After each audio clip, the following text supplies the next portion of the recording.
Change management is never easy, and communicating it is equally as challenging when you have to let everybody in the organization know what is about to happen and why. So, we want to help you to be able to do that a little bit better by bringing in an expert on the topic. Stay tuned for a great conversation with John Cerqueira, who has ushered many organizations through course corrections. Stay tuned. Hi, I'm Karin Reed. I'm a four-time author, Emmy Award-winning broadcast journalist, and communication expert on helping people to own the room, whether it be a physical one or a virtual one. Welcome to Speaker Dynamics. John Cerqueira, thank you so much for being here today. I love our conversations, and I think the toughest thing will be keeping it to under 30 minutes, but we're going to try.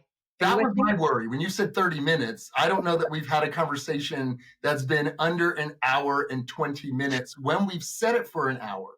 So fine, we'll just go on a road trip after this and get out all the things we wanted to say then. I think that's a great idea. But in the meantime, let's get right to it because I know you well, but let's let our listeners understand who you are. So tell us a little bit about what you do and share a bit about your journey to get there. Yeah, so I run a consulting practice called Pinwheel Associates. We focus on change management, particularly for sales organizations. Not always sales organizations, but the revenue function. The way I arrived at this is I've spent the majority of my career, about 15 years, with a sales training and management coaching company where I was responsible for business development and implementation. And that required a lot of change management with those organizations. And during the pandemic, remember the pandemic? Oh, yeah, I remember it. Yeah. So during the pandemic, two separate clients, unrelated to one another, reached out to me and said, hey, love the sales training. Thank you. But we don't need sales training right now. We need help getting our people out of bed. And we think that you can help. And I said, well, my company doesn't really do that. And they said, we know, but we think you can do that. We've seen you do assessments with our organization, engage with our C-level down to the front lines, introduce initiatives at big kickoffs, and then make it make sense with individuals and make it highly applicable. So can you just help get people out of their own way? And so I started doing that work. Really not for pay, just because I wanted to be helpful. And to my shock and delight, they got something out of it. They found it helpful. I said, well, man, this is actually a lot more fun and open-ended. And so I started doing that work and really thinking through the ultimate inevitable conclusion of the pandemic, thinking, well, what's the kind of universal more sustainable use case here? And really what we were doing with my clients was helping them through change, helping them shift from what they knew to what a current reality is, operate with an uncertain future. And that is really what I had been doing for 15 years. It was just focused specifically on different ways that an organization wanted the sales teams to behave. And so found that particularly as private equity ownership gets more pronounced and the market shifts so frequently, organizations are going through change near all the time. Yeah, I was going to ask you about that, John, because I feel like the current business climate changes is just underscoring everything. I feel like everything's moving, at rapid pace, and we're at the beginning of the year, and a lot of organizations are doing course corrections. Yes. They realize that they need to change the way they're doing things. So, do you feel like that is, a product of just the way business works these days, that you need to stay on top of things and be quicker to make changes as opposed to staying still? Absolutely. I mean, it's a combination of consolidation in a lot of industries. So, companies are getting acquired and rolled up through private equity. For years, we were operating with publicly traded companies, and both of those ownership structures are really focused on quarter to quarter results. And when it works, it's, continue to do more of that. When it doesn't work, it's shift yesterday. And then you couple that with the advent of technology. You start feeling like a broken record talking about what AI is doing, to cross industries, the business environment, but it's changing rapidly. I mean, it's a pace of change that I don't think any of us have seen. No, absolutely not. I mean, it certainly impacted what I was doing, where I Right? went from training the executive leadership team to training the entire organization and trying to figure out how to scale my very small team to meet those vast needs. But, I was able to pivot, but, in some ways well, in other ways that I needed to pivot again to pivot for my pivot. But, Yeah. let's talk a little bit about how leaders can communicate change, because this podcast is all about leadership communication. So, what advice do you have for leaders who really want to do it well? Yeah. Oh gosh, there's so much advice. It's what I do all day. I So, said, for the next hour and a half, we'll talk about this. yeah, for the next hour and a half. I think first is the mindset. It's a recognition that uh, when leadership decides that there's a change that's needed, they're making that decision based on this wealth of information, typically, and an analysis that's been done by and large with a small group of people. And so the change, the reason behind it, how it's going to work is very familiar to the Mhm. people that are driving the change.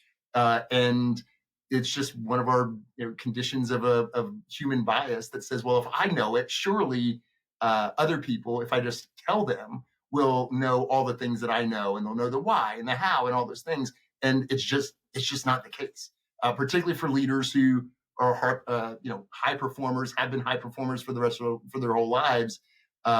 There can be this kind of impatience for people that don't get it right away, Mm. and this assumption that everyone can get it as quickly as they do and understand all the nuances as well as they do, and it's not true. So first is that recognition, then recognizing that we're all emotional creatures, and when anyone is asked to change, that is threatening.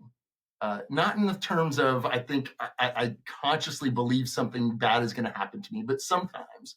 But lack of familiarity breeds our kind of threat responses to be Mhm. more active.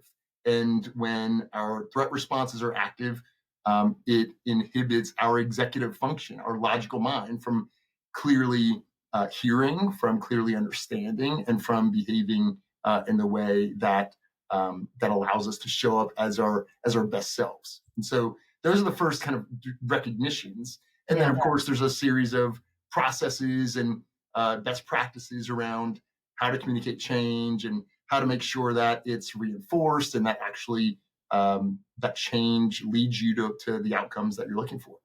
So it sounds to me that there might be a tendency for leaders to just, basically give the dictate from on high, but not always understand how critical it is to explain the why behind it. Because, resistance will be there automatically. It's just how we respond to change. But if it's not explained why this is necessary, you could end up with a failed initiative, a failed change management initiative. Am I interpreting that correctly? 100%. I mean, when a plan is developed, it's usually developed in some combination of a spreadsheet, a flow chart, something that makes logical sense. And there's so much that goes into the analysis and deciding why to change and what to do, that there is this urge to just say, okay, organization, particularly the larger the organization, when more and more we can start managing and gauging productivity based on numerical quantification, that all we have to do is kind of press a button, and this organization that we've programmed to be responsive will just do what we want to do. And so that's just the urge, and it's not the case. What do you think are the elements of a successful communication of a change management initiative? What have you seen work well in your experience? I wish that I had some proprietary model that was the next new thing and the better mousetrap. But there's a well-worn model. It's called ADKAR in change management. Right? ADKAR is an acronym. That's ADKAR, and it stands for awareness, desire, knowledge, ability, and reinforcement. And so the way that works is, hey, if we're going to communicate something to anyone, particularly a large organization, We've got to ensure that they are aware of the condition that we're in, aware of the change. They just know what's going on. That's in a broad-based communication. Okay. Then the D is desire. What effort has been put forth to ensure that the people I'm asking to change actually want to do it, right? Mm. And this is a motivation factor, and there's extrinsic, right, incentives, and intrinsic motivation, right? Do you really feel it to your core that this is a good idea and that you'll benefit from behaving this way? Then there's the knowledge. Do you understand what to do? Again, Mm. why we're doing this? Do you know the ways to navigate this? And then you have the ability. And so when you talk about kind of human capital improvement, you've got kind of the performance being a function of the knowledge, right? Can you take a test and answer the questions accurately? And then there's the ability. Can you actually perform? And so those are two different things. Okay. And that's usually in the training sphere, right? And so that's explaining it and then making sure that people can do it. And then the really boring part, but super, super important, is the reinforcement. This is, the act of sometimes very simply just reminding people, hey, we're still doing this. But in the more, I would say, elegant execution of reinforcement, it's, hey, we're still doing this. And we want to continue to assess how well what we're doing is going, identify what needs to shift, and meet that moment with kind of just in time development resources, something like that. Are there certain steps there that you mentioned that many organizations miss or don't do well? Like, is it the reinforcement? Is it the awareness? Like, where did you typically encounter a roadblock or a stumble? Yeah, gosh, sometimes it's all of it, right? Most organizations do the awareness fairly well, right? Okay. That's just the telling. This is what we're going to do, everyone. Yeah. Um, there is most often a miss in the desire, Mm. right? Why are we doing this? What do you get out of it? Why will this work? And why will it be personally beneficial? And then for sure, the reinforcement, right? I think organizations are, I think, pretty prepared and experienced with training, right? Or just the idea of training. That's the knowledge, sometimes the ability. They do that at various degrees of effectiveness. But the reinforcement piece, I see that drop all the time. Yeah, I was Right? just thinking about like during the pandemic, whenever everybody was, switching to virtual, Yeah. I did so many one-on-ones with a lot of them were salespeople actually, and I would hop on a call and, their face would be in shadow and like I'm like, hey, like your video is really, really grainy. And they're like, oh yeah, they sent me a webcam. I just haven't plugged it in. I'd be like, what do you mean you haven't plugged it in? Like, so there's like, they will sit, this is the thing, we're going to send it to you, but they don't follow up and reinforce that it's being used well, so that blew my mind. But I mean, that's what I could draw a correlation to from what you're talking about. But Yeah. it makes sense. For sure. I mean, and that's, there's a lot of reasons why that happens. One, there's this inclination that if I told you to do a thing one time, I already communicated that, so just do it. Yeah. And the person who's delivering the message doesn't think they have to say it again. There's also the idea that even if they have to say it again, reinforcement, reminding people to do something again, kind of feels like nagging, Yeah. and it kind of is. I mean, there is merit in just saying, "Hey, we're doing this again," and it might result in people saying, "Yeah, you already told us." Like, yes, we told 100 people, and 15 did it, and we're talking to the other 85. And then the next time you say it, we told 100 people, now 30 did it. We're talking to the other 70. Yeah. And so it's the way that works. Yeah, just keep bringing people on board and hopefully improving, Yeah. incrementally, perhaps over time, with people actually following through on what you originally stated that you needed them to do. But let's talk a little bit about those who have done it well. I mean, you've done a lot of work in this area. Is there something that pops in your mind where like, yeah, they did it right. And if I had to give somebody a blueprint, like this is who I would tell them to follow after, or like follow in the Yes. footsteps of. Anything? Yeah. I probably won't name That's names, right? fine. You don't have to name names. NDA, but large They might pharmaceutical. like it actually, They might, yeah, because they we're might. the Um, thought. You don't have to. Go ahead. a large pharmaceutical company that I worked with, it was in a specialty division, and um, the person that was leading learning and development, my key contact, was very methodical about ensuring that what the design was of, say, a training rollout, that was the change that needed to happen. Trying to shift an organization from just going and talking to accounts in kind of a haphazard manner, just going down the list of accounts and going to the first one, then the second one, and third one without any real regard for the potential or the specific need. And so that was the big change, and that was very different than what the sales organization, by and large, had grown accustomed to. And so we designed the program to teach them how to do that well. That was the knowledge and ability side. But she recognized that they had gone through a bunch of different changes that had been mismanaged.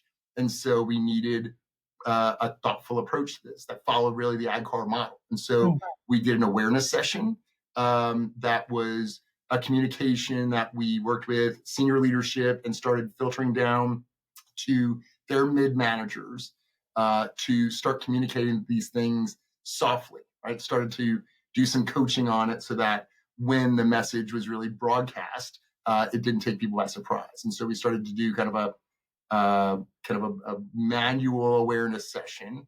And then at their sales kickoff, I stood up on the stage with the general manager of the business, and we communicated, hey, you've heard about this shift kind of in your team meetings, but this is what we're doing. This is the why. And then we were very intentional about focusing on the desire.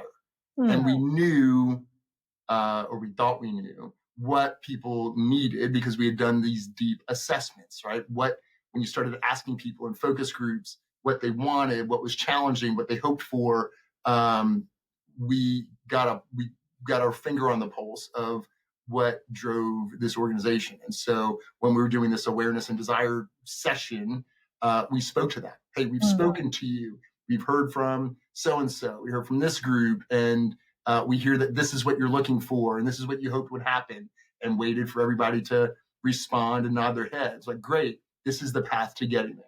And then we rolled out the knowledge and the ability piece through training, and then worked with the management team on the reinforcement.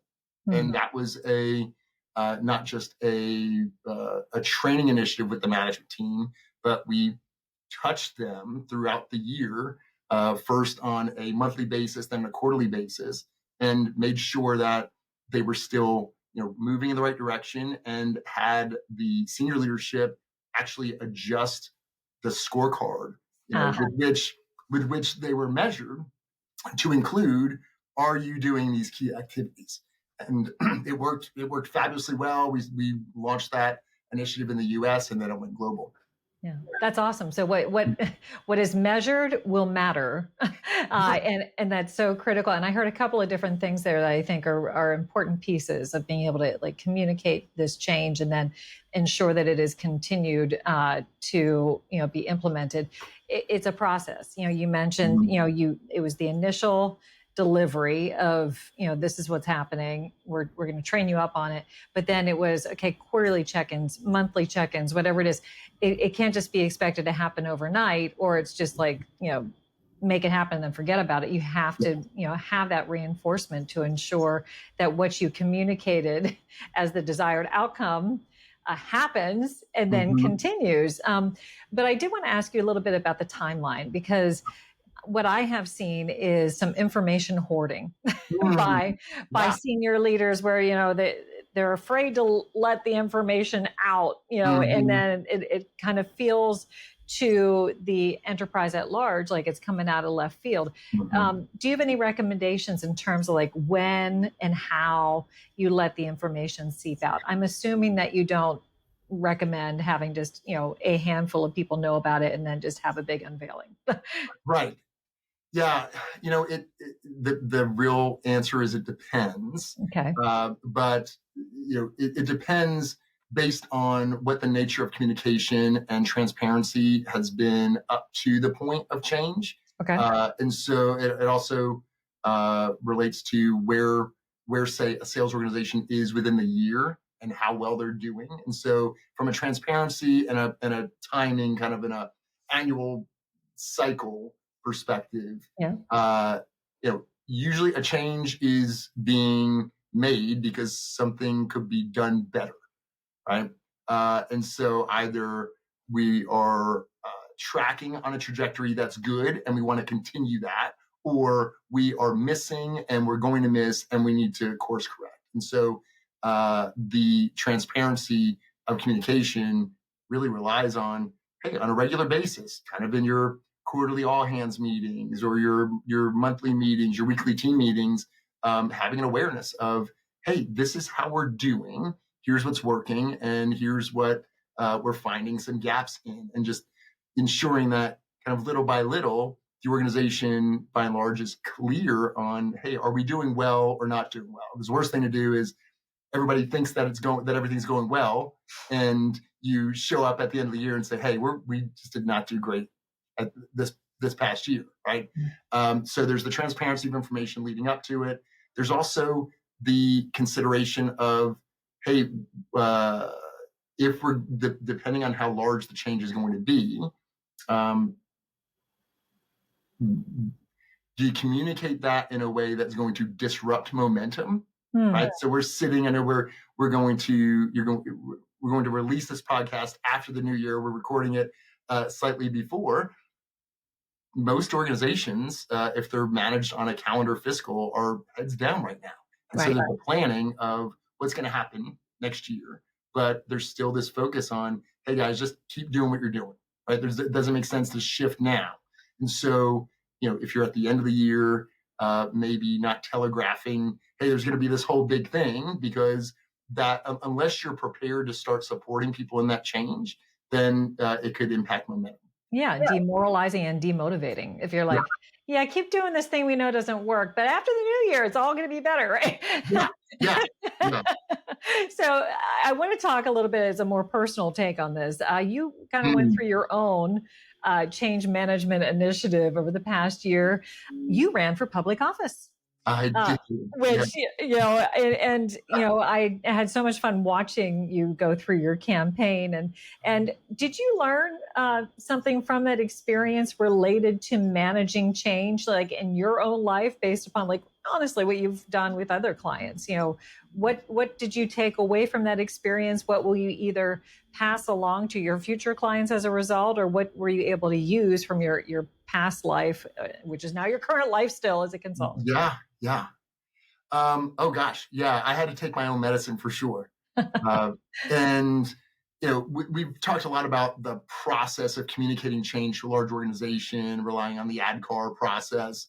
The fundamental model that I rely on is a model of call it gratitude, service, and abundance to offset and neutralize the natural fear of change and to make way for us to operate in terms of service, which is really the path, the motive that allows us to show up as our best selves. And so that model, gratitude, service, and abundance, is what I followed, right? And the reason being is, when I responded to the opportunity to run for office, first I was honored, and then I thought, man, this is going to take such a long time, and I have a business to run and a family to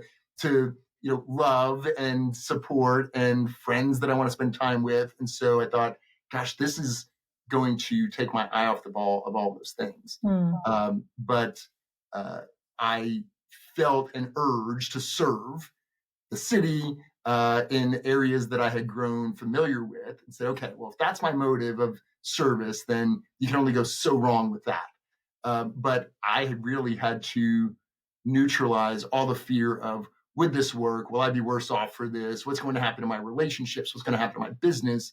And I had to rest in gratitude.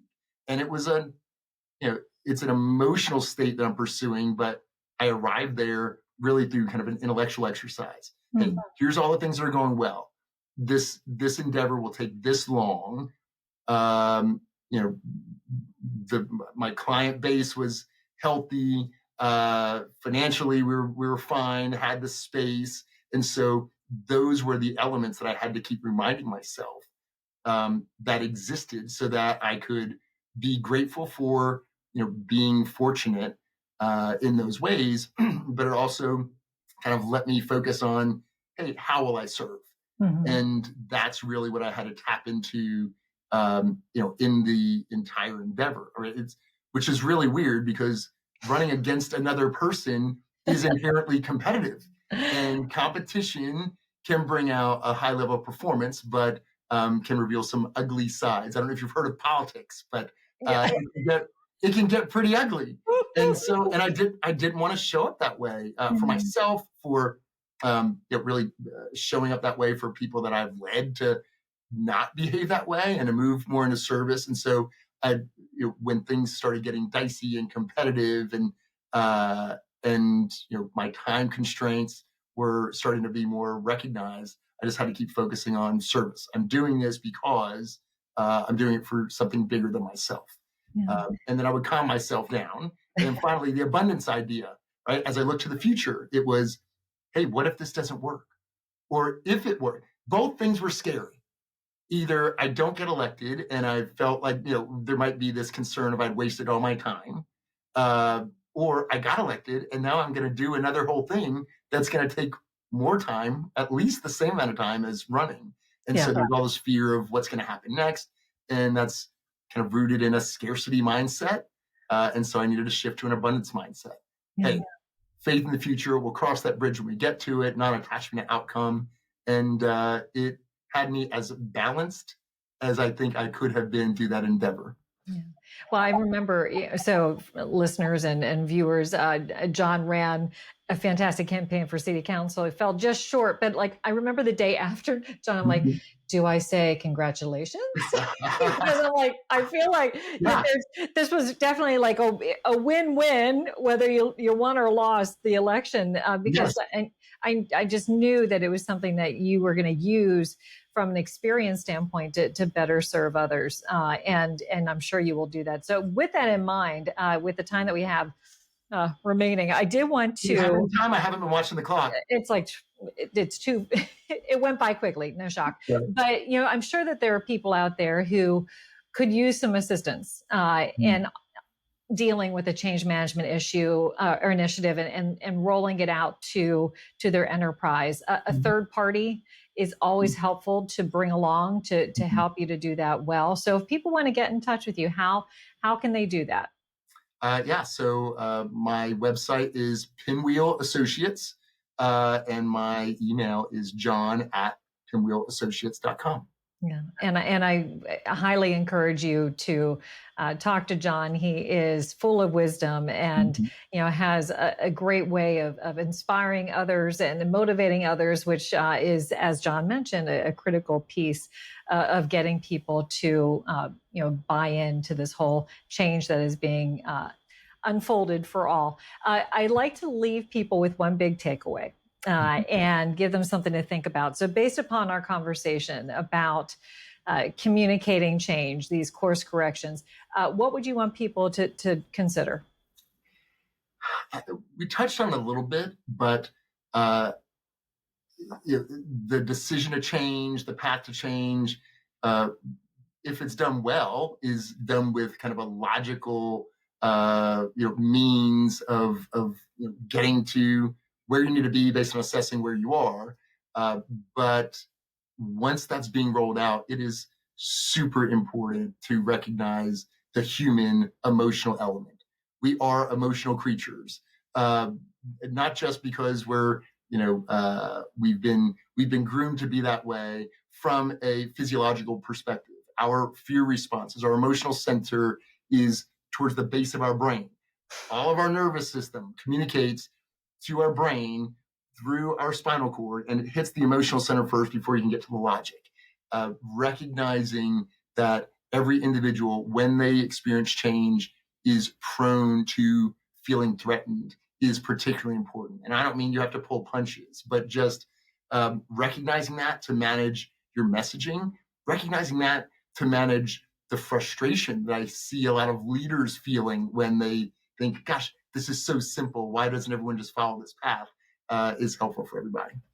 Awesome. Thank you so much, John. I really appreciate you sharing some best practices for course corrections and communicating that well. Appreciate it. Thank you. This episode was all about change. And there's one episode that happened in John's life that changed him forever. He was actually in the World Trade Center on September 11th, 2001.